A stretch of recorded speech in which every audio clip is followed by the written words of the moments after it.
Coming up on Mountain News this morning, folks in Johnson County mourn another loss. This time, a man who dedicated decades to serving his community. And National Guard members in Lawrence County, Kentucky are volunteering their time to get people to life-saving care. Dedicated to Eastern and Southern Kentucky, this is WYMT Mountain News This Morning.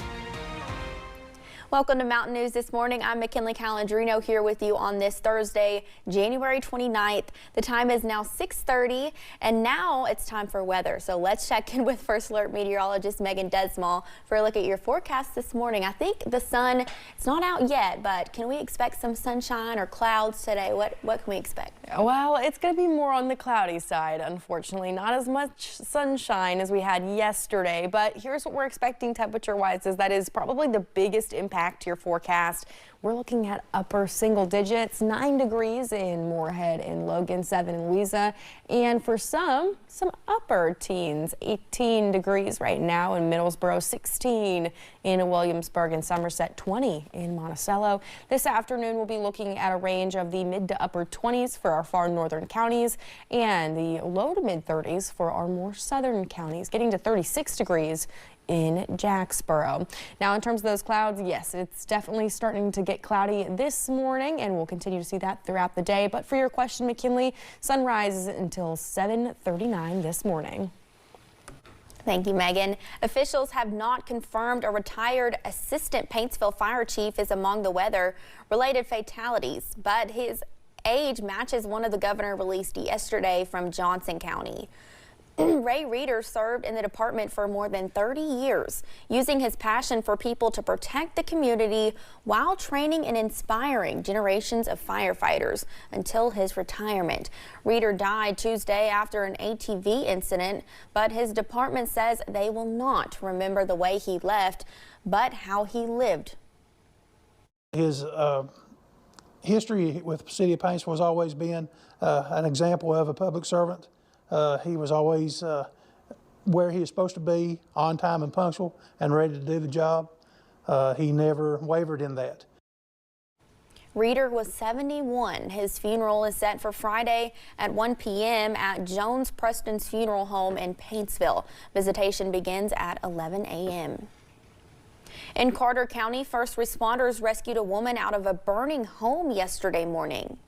One neighbor who lives near where the fire occurred says he was returning home a little before 11 a.m. and he saw smoke coming out of a house on Christie Drive in Grayson and immediately called 911. Fire crews say the woman who lived in the home is bedridden. First responders pulled the woman out of the home on her mattress as the home was burning. The neighbor says it was a terrifying situation.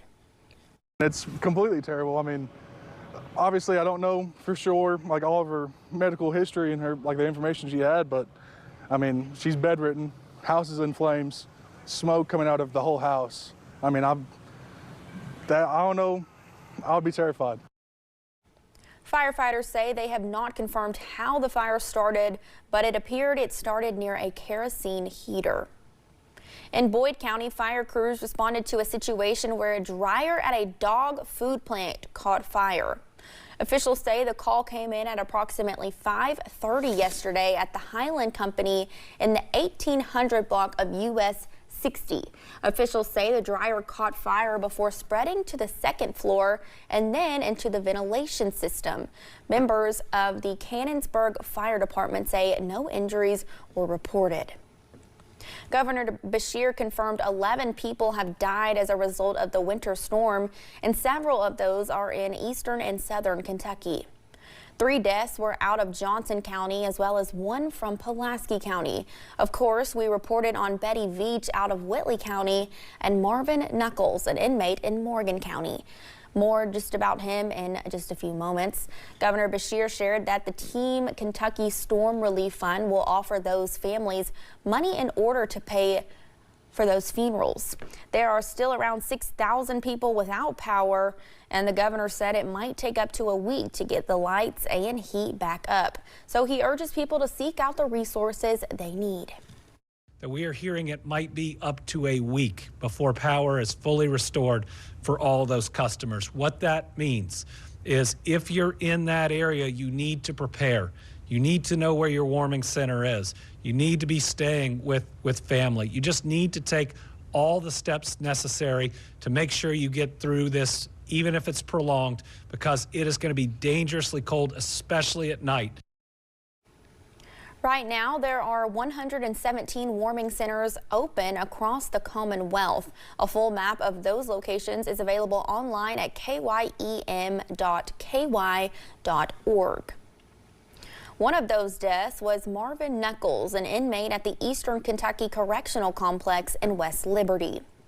Kentucky Department of Corrections officials say Knuckles was a part of an outside detail unit for good behavior. They say Knuckles volunteered to help remove the ice, and that is when he reportedly fell and hit his head. His sister says she can't comprehend what happened.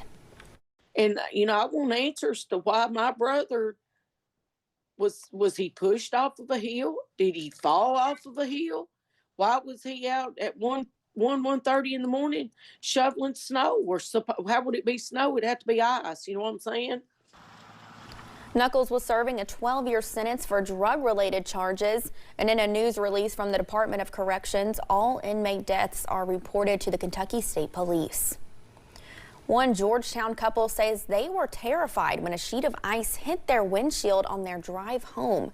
Christine Russell and her husband say they were driving on I-75 when out of nowhere they heard a loud crash. Just to realize a massive sheet of ice flew off the car in front of them, smashing into their windshield. And their windshield is now shattered. They say the sheet of ice was more than 2 feet long and thick.